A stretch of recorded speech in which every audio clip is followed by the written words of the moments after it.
What's good, y'all? My name is Ferris Abenil.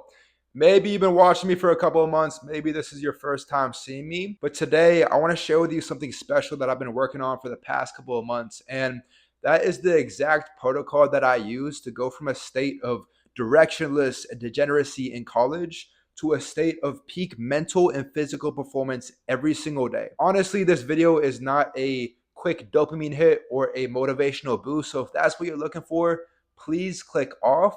But for the guys who actually want to make a change, it's about 30 minutes long. And if you're not willing to sit through 30 minutes, you're not ready for a massive change yet. So go ahead and grab a pen and a paper and let's go ahead and jump in. For the guys who stick till the end, I guarantee you will get a lot of value if you actually pay attention and apply what I say. In this presentation, I'm going to be breaking down how I went from directionless, drowning in brain fog, to present in the moment, laser sharp focus, and illegal amounts of productivity in 90 days without caffeine abuse or time limits. So before I implemented this protocol, I felt like my life was on autopilot. Specifically, I remember in college, this is when it really hit me the most. I didn't know I had brain fog at the time. It kind of felt like my body was drifting from one place to the next. My mind was just detached. I didn't feel much emotion at all. My body was just moving from one place to the next, and I didn't even know why.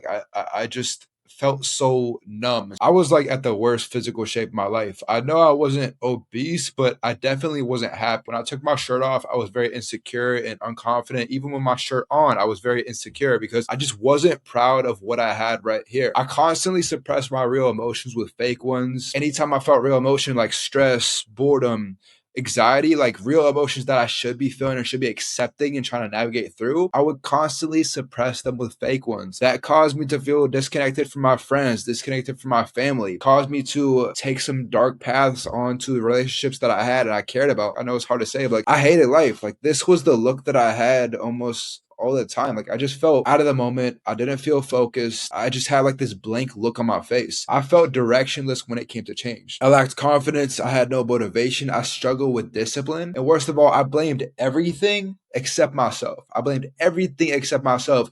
I thought it was a situation that I was in. I thought it was my genetics. I thought it was the people I was around. But it took years to actually understand why I needed to make this change now, why I was feeling the way I was feeling and what to do about it. After I implemented this protocol, I lost over 30 pounds of fat. Again, now looking at it, like I definitely had body dysmorphia, but at the time I felt so insecure with this gut I had on me right here. And I hit 12% body fat. I was the leanest I ever was. I can see my veins just bursting out. I was convinced my genetics were such a limiting factor for me until I actually understood what to do about it. So I felt purpose driven and focused all the fucking time. I was constantly driven with purpose, intention, drive. I didn't have to rely on motivation. I felt like I was operating on peak performing levels mentally and physically every single day. It kind of felt like I was superhuman, to be honest. Making that change in the juxtaposition for how I felt before, that is how I felt. Like I just felt like I was more superhuman. It's kind of exaggeration, but that's how I felt. I felt gratitude throughout every single moment, no matter positive or negative. My mind seeked discomfort and pain first, which was one of the biggest changes. Before that, I was constantly just giving into comfort, whether it was my friends wanted to go out and drink or go to a restaurant that I didn't want to like spend the money on or eat unhealthy, or I didn't want to get an assignment done, or I didn't want to go to the gym, so I'll scroll on my phone. And then most of all, I felt illegal amounts of productivity. One thing I will tell you, and one thing that I do want you to take away from this presentation, is that there are no preset standards in life. My standard was so low back then before I implemented this protocol. This young man you see right here, my standard was so low. Going to the gym for even 30 minutes in a day was like a win. Going to the gym 45 minutes a day and doing one of the most intense workouts today, that's just the standard. That's what I expect of myself. That's the same thing as brushing my teeth. I want to clarify who this is for, because if you clicked on this video, like I want you to get value, but if this is not aligned with you, like I'd rather you just save your time. I want to specify like how I felt in the moment to kind of like give you a concrete pain point to resonate off of. If you reach for your phone without even realizing it, and when real emotions appear like stress, anxiety, or boredom, and you use social media to escape and suppress those emotions, this is for you. If every time you wake up it feels like your brain isn't fully awake, you're half asleep and the feeling doesn't go away, this is for you. If you start to feel regret, this is the biggest one for me, after not actually feeling present or grateful during meaningful life experiences, this is for you to actually feel gratitude in the moment and feel present for what you have right now. If you constantly tell yourself you're going to get something done, but it keeps getting pushed back and pushed back,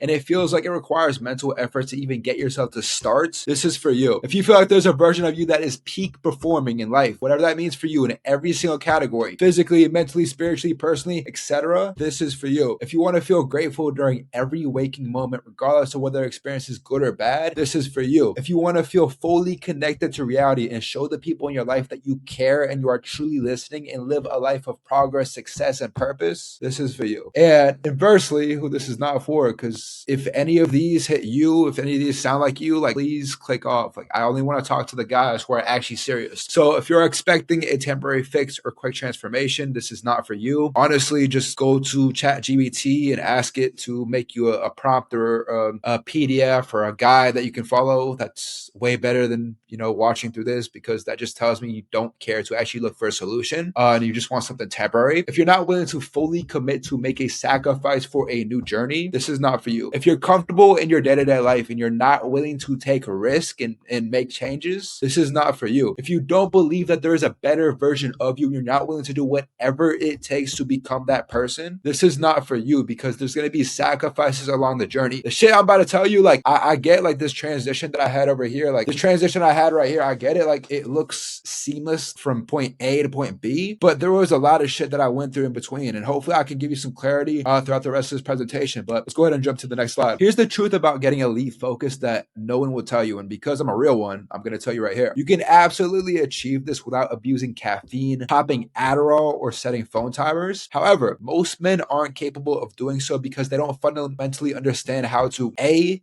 build mental discipline to be able to ignore every distraction life throws at them and stay focused. That is one of the biggest limiting beliefs. You think there's going to be a state in mind where you just are completely focused. Anytime you have a distraction, it's immediately like out of your sight. There's going to be plenty of times where you do have control over the brain fog, control over your own focus, but you will still want to give into those distractions. What I want to teach you is how to understand when you have those distractions, why you reacted that way, why it's happening in your life, and how to navigate through them. And B is creating a surrounding environment around them that breeds productivity and progression. But most of all, they don't understand how to rewire their mind to allow productivity, enhance focus, gratitude, rather than just implement some bullshit solution that's just going to temporarily ease the problem instead of fixing the root of the problem. I'll give you an example for what I mean by this. The guys who think that their focus is taken away from their phone and they think it's their phone's fault, they're the ones that are most lost. Your phone is a great tool, and it's impossible to just ignore every distraction on there. That's why it's so good and so bad. But the main problem is they don't have that self-control to be able to focus on one thing at a time. And if you want to be that person, I'll show you exactly how to, one, navigate around rewiring your mind to enhance focus. How I went from unproductive, unfocused, unreal. Again, unreal means like I just didn't feel like I was present in my body, like when I was telling you about going from one class to the next in college, to living each day with gratitude for life. Number three, how to acquire elite mental focus to feel like you're always moving forward no matter what happens in your life. And four is how to do all of this without abusing caffeine, setting time limits, etc. So in case you don't know me, I do want to give you a little bit of a backstory about how I got here, because I believe that experience is the best teacher, and I want to show you how I have been in your shoes, and I think you're most qualified to help the people you once were. So freshman year of college is when these emotions really hit. I felt like I was on autopilot. I felt like my mind was numb, but my body was kind of drifting. Like I had ambition and I wanted more out of life, but I was unproductive, low energy, and directionless. So I was pursuing a business finance degree, which honestly, like going into college, I kind of felt like I was forced into it because you are a product of your environment, and everyone around me was going to college. Everyone in my high school was going to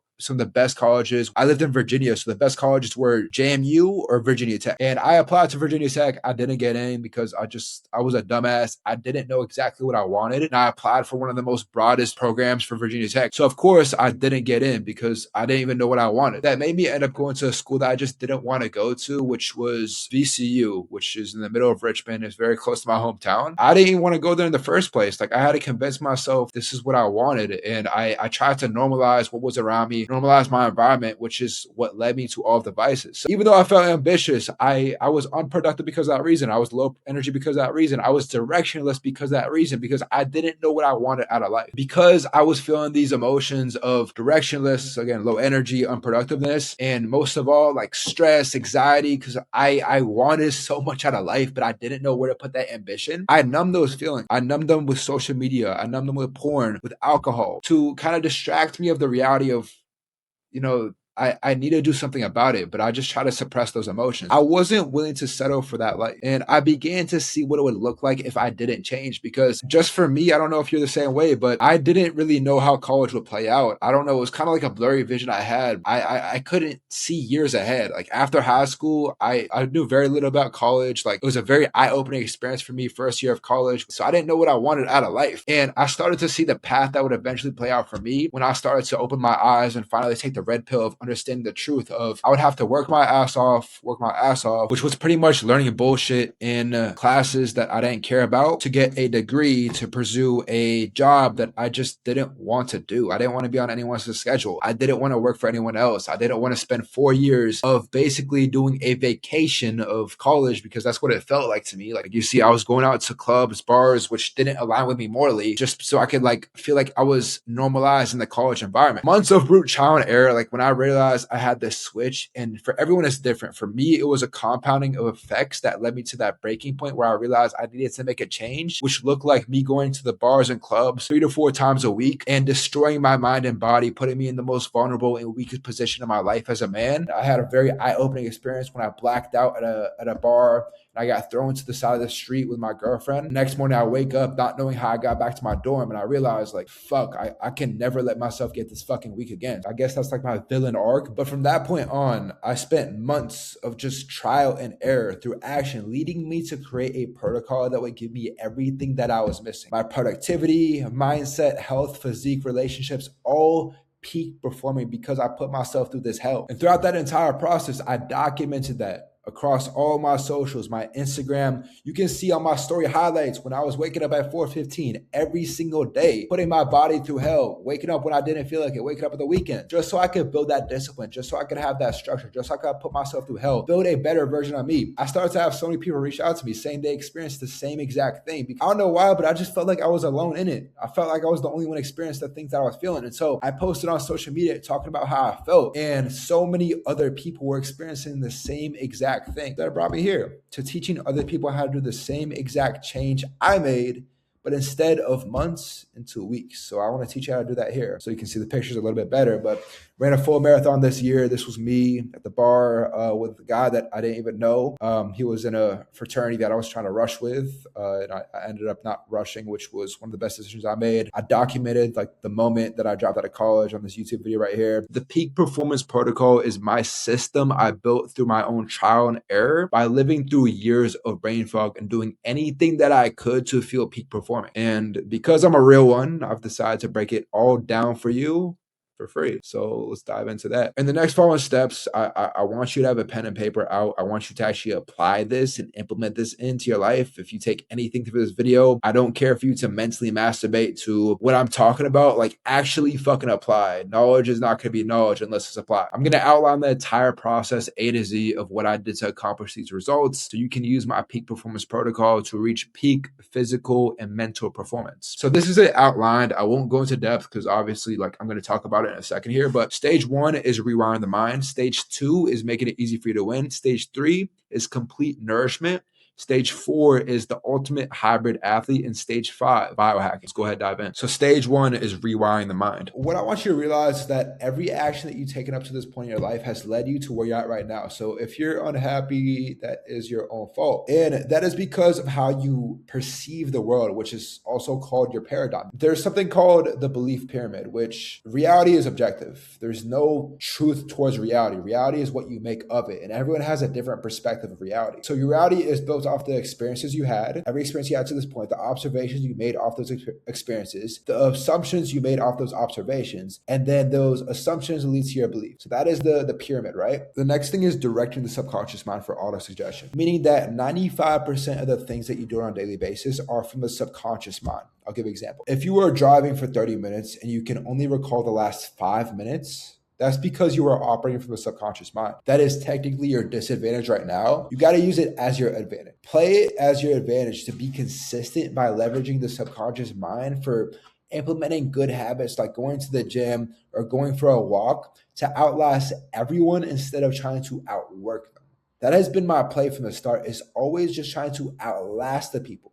Of course, you are in this journey by yourself. It is you first, you, but you want to be consistent. Consistency is your biggest advantage. And I can't tell you how much that has worked in my favor by just framing my mind like that instead of trying to, I guess you could say, like, foot on the gas the entire fucking time. I don't play it like that. Of course, I act with the urgency. I act like the goal has to happen today, but being patient, if it takes the next 5 years, right? I know that if I continue to be consistent within the things that take me to my goal, I will get there. So win every single day by chasing the hard work first to make everything else easier. Focus on the micro tasks you have. Like if your goal is to lose weight, if your goal is to craft that physique, then focus on the calories you consume every single day, focus on the gym, but view your progress from the macro perspective. If you didn't lose any weight this week, but you are taking that action, it's just been a week, bro. Like give yourself time and view it from the macro perspective. I guarantee that the people who are expecting to get a goal in the next 6 months will underperform compared to the people who are expecting a year to achieve the goal. They will overperform because it is so much more of a time difference. And then next thing is doing what is required to make failure impossible. If you think that in order to grow your chest by 2x in the next year, you need to do 50 push-ups every single day. Instead of doing 50, do 100. That means you are doing more than enough to make failure literally impossible. Mastering course correction is the next one. Course correction is basically saying that if you get a certain input and that input isn't congruent towards your goal, you're quick to pivot and do something else. Or inversely, if you take an input that is working, you double down on that, and then you continue doing what is working for you. And then how you do one thing is how you do everything. That is a frame of mind I carry throughout every single thing that I do in my day. For example, if I am doing the dishes, I'm going to do the dishes like it's game 7 of the NBA finals, because how I do one thing is how I do everything. So if I show up like lethargic to a gym session, then how do you think I'm going to show up to an important business meeting I have? The fate of that business meeting is dependent on if my family will be able to eat or not. That is how you do one thing, is how you do everything. So stage 2 is making it easy for you to win. Cue, craving, response, reward. That is how you build a good habit. You have a cue of your alarm going off. Your craving is that maybe you're feeding for a gym day. Like I personally look forward to gym days. I personally look forward to eating food. My craving is the fact that once I get through my morning routine, I can either hit the gym or I can eat a meal. So that's my craving. My response is that I have to go through with my morning routine, which means that in the morning, I wake up, hydrate myself, make my bed, 50 push-ups. I post that on my IG story if you follow me on IG. And then I do a cold shower, 90 seconds, fucking freezing cold, puts my body in a fight or flight stage. That is the process. That's the habit that I have. Reward, I can go to the gym or I can eat my meal. And I leverage that throughout every single habit that I do that's consistent, because primarily your days are all the same. We do the same exact things pretty much every single day, whether it's in a subconscious state or a conscious state. And that is up to you. If you want to put good habits into your life, understand what a cue would look like, what a craving would look like, what a response would look like, what a reward would look like. And I'll give you another example for this. Every night, I make my pre-workout. I get my shaker bottle, I put the pre-workout in, and then I leave it on the counter for me to pick up and go to the gym the night before. My cue is that I finished up my morning routine, which I just ran you through. My craving is that I want to start drinking my pre-workout. So I grab the bottle, I start drinking it. And of course, I'm not just going to drink it just for the fuck. I want to go work out. So my reward is having a great pump, going to work out, and of course, enjoying the pre-workout as well. Apply that to anything that you do, and even for habits you don't like to do. Like these habits should be the same thing with something as simple as brushing your teeth. Your cue is you just took a shower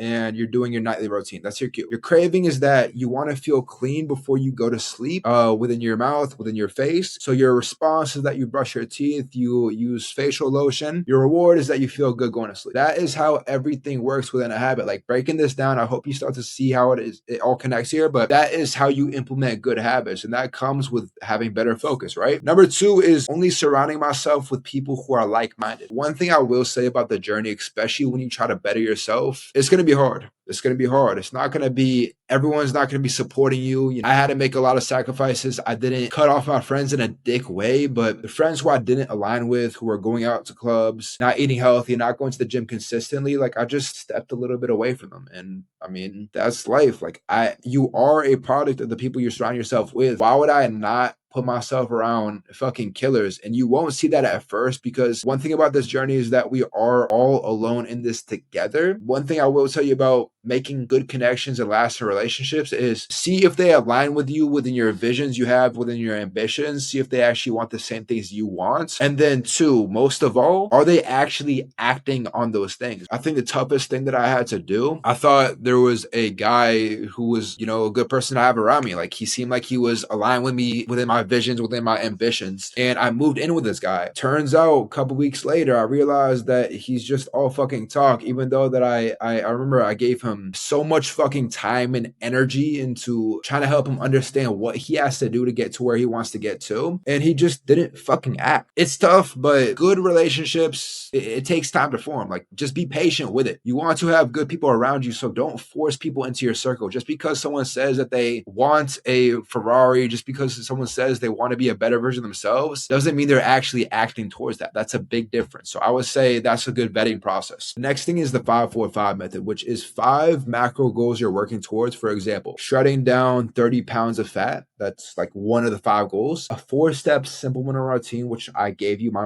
morning routine already. Then it's 5 needle moving tasks that you do every single day that takes you closer towards that goal. And that 5-4-5 method is the exact structure that you should implement into your routines that helps you move closer towards those goals, because everything relates on each other. You have your 5 goals, which is your direction you're heading towards. You have a 4-step morning routine that reflects on those goals, so you're making a habit off them. And then every single day, no matter what, if it's your birthday, no matter if you're going out of town, no matter if you're traveling, no matter what, you have 5 things you have to get done. No matter what, you fucking get them done. Next thing is crafting a distractionless environment. I know I spelled that wrong, but it breeds growth, because again, you are a product of your environment. So if you have a ton of junk food in your pantry, it's very hard to ignore the things that are right in front of you. So if you want to eat healthier and you have a ton of junk around you in your environment, like you're setting yourself up. I think that temptation lives at night, which is why I try to go to sleep earlier, because I catch myself on the nights where I do stay up is when I don't hit my macros, or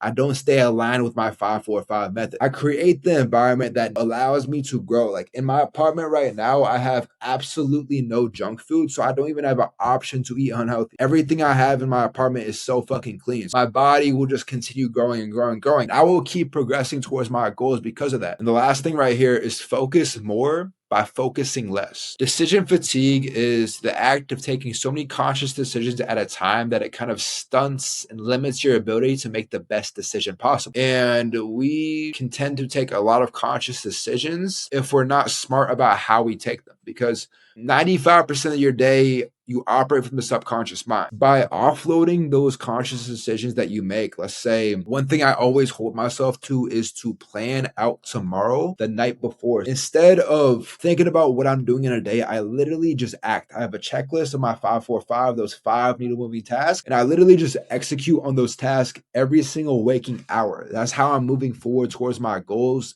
every day. That's stage 2. So stage 3 is complete nourishment. I want you to be micronutrient focused. There is no reason you should be supplementing with all of these different pills if it doesn't reflect in your diet first. The point of supplements is to supplement for what you're deficient in. And the only way you can actually know what you're deficient in is by either taking a blood test or understanding truly what your body is feeling and why it's feeling this way. Like if you have an iron deficiency, then maybe you feel lightheaded, then maybe you should supplement for that. You shouldn't think of it as the answer. It's more of like a booster or enhancer. Not to say that in an unnatural way, because I pride myself on only sticking to natural supplements. I haven't even been tempted once to go on anything that isn't natural, because I care more about the long-term game. I don't care about looking as jacked as possible right now at my age, but I care about lasting as long as possible. Don't feel like you're a slave to your plate. Include the meals that you actually like. I hate the fact that people think that dieting means that you have to eat chicken and rice and broccoli 24/7. Like I crave these kind of foods right here, because of the way that not the way that I feel in the moment when I eat them, but the way I feel after is how I feel mentally. mentally and physically after. Like I feel ready to perform. The next thing is whole food based. I want everything that goes into your body to not have any ingredients in them that you cannot pronounce. A good like litmus test you can use in the grocery store is by picking up any of these ingredients right here. If it has anything that you cannot pronounce in the ingredient label, you probably shouldn't be eating it. Everything that you see in this cart right here, there's no added nothing to it. Like it's all organic. The chocolate is just chocolate. It's dark chocolate. Blueberries, they're just blueberries instead of, blueberry, raspberry, fruit punch or some weird shit like that. Cottage cheese is just cottage cheese. Sweet potato, just sweet potatoes instead of like sweet potato fries with added seed oils. Understanding how to leverage carbs and optimize high cognitive functioning days. If you overload on carbs, you can put yourself in a carb coma, basically. I know that everyone who's ate a big meal, like they just don't feel like doing anything after. You feel like you're stunted. And that is because, one, you ate a ton of bullshit food, but also you ate a ton of empty carbs. Carbs are good when it comes to training, but if you have a highly functioning day, like a cognitive function day, like maybe you have exams or maybe you have a big project due or maybe you have a big sales call, you want to try to limit those carbs or like at least plan the carbs around that time so you can feel mentally sharp. You want to leverage healthy fats that come from avocado, olive oil, ground beef. The next one is leaning out and crafting the physique because your physique is a physical representation of your delayed gratification. Number 4 is the ultimate hybrid athlete. I used to think functional was like, I don't know why. I thought of it as gay. I thought of it like I shouldn't be doing that. Like girls do functional focus. Like I thought it was like running all the time, but actually I do enjoy running because one thing about lifting, one thing about crafting a good physique, I don't want to look like a thumb. I don't want to be like benching 315, but not like being out of breath when I take 10 steps. Functional focus means that you will have a lean physique, but also like you will have endurance, you will have mobility, and most important, you will have strength. Use the gym to train the mind subconsciously. So I'll give you an example. There is no one holding a gun to my head telling me to hit a PR on my last set of my last workout. But I know how you do one thing is how you do everything. So if I push myself during that and it's a hard thing for me to push myself through that workout, then I already got the hardest part of my day out. Anything else in my day will feel so much easier because I did the hard things first. 4 to 5 workouts a week, no more than 45 minutes in the gym. I hate the fact that people think that you have to go to the gym for like 2 or 3 hours. That's not the case. To me, it's a business meeting. It's a GTA heist. I get in, I get out. Not to say that I don't do anything when I'm there, but I treat it like a fucking mission, bro. I don't socialize. I don't scroll on my phone. I don't take messages. I just go and do the work and then I get out. I treat it exactly how I treat a business call. Last one is active recovery days, not to push yourself for PRs, but to keep the habit. And active recovery days look like maybe taking a 30-minute walk on the treadmill, Stairmaster, doing a little bit of core, doing mobility work, doing stretching. And it's not to, again, push for PRs, but to keep the habit of going to the gym. Biohacking is the last stage. Biohacking is breathwork, meditation, grounding. These are the things that keep me present in the moment and keep me grounded in my body and develop a mind-muscle connection. I love the fact that I can optimize everything in my life. I use something called a Whoop band, which tracks every single input metric of my health and allows me to pinpoint the exact things that I'm struggling with and, the exact variables as well. Like when I was talking about course correction, if I had a week where I was just having poor sleep and my quantity sleep was good, then maybe it was, I was using my phone an hour before bed, or maybe I didn't eat good food that day because it affects your sleep. And something like this, something like a Whoop band would help me discover what it is specifically. Expedited recovery because again, I want to play the long-term game. I don't want to destroy my body. So stretching routines, meal timing, mobility, meditation techniques to become present, and minimal injuries and illness. When I am most on top of my diet and my training, I haven't got really sick in a year. And like the times where I did catch myself getting sick was the times where I even slacked off on my diet for maybe 2 or 3 days. And after I implemented that protocol, you want to know what happened to me? I felt like I unlocked a new version of me. This is what I needed to progress to that next level and actually fulfill those ambitions that I once had. So I had more discipline, consistency, perseverance, gratitude, determination. Okay, now that you understand how this process works, I have an offer for you. If you are tired of feeling stuck and having little to no progress, if you are someone who has ambition and wants to see the best version of themselves, you want to feel what your peak performing mental and physical state looks like, and you're needing to make a real change that will actually last, I will implement my peak performance protocol into your life so you can replicate this exact process and get similar results in half the time, half the cost of you doing it on your own, and especially half the headache of you doing it on your own. In fact, I am so confident that I will be able to get you these results that If I don't, then we'll work together for free until you do. But I'm telling you, if you follow this protocol to the T, there is no possibility you don't see any change. You will be a new man in the next 6 months. So if you want to see similar results in your life and you're ready to actually make a change, there's a book call link in the description of this video where you can apply and get on a call with me, which is completely complimentary. And if it's a good fit, we can talk about how we can move forward and work together. But if not, I do want to make sure I'm still pointing you in the right direction. And I promise you will still get some value from that call. And you'll still know exactly what to do going forward in your journey from there. So I look forward to speaking with you, and I will see you soon. Peace.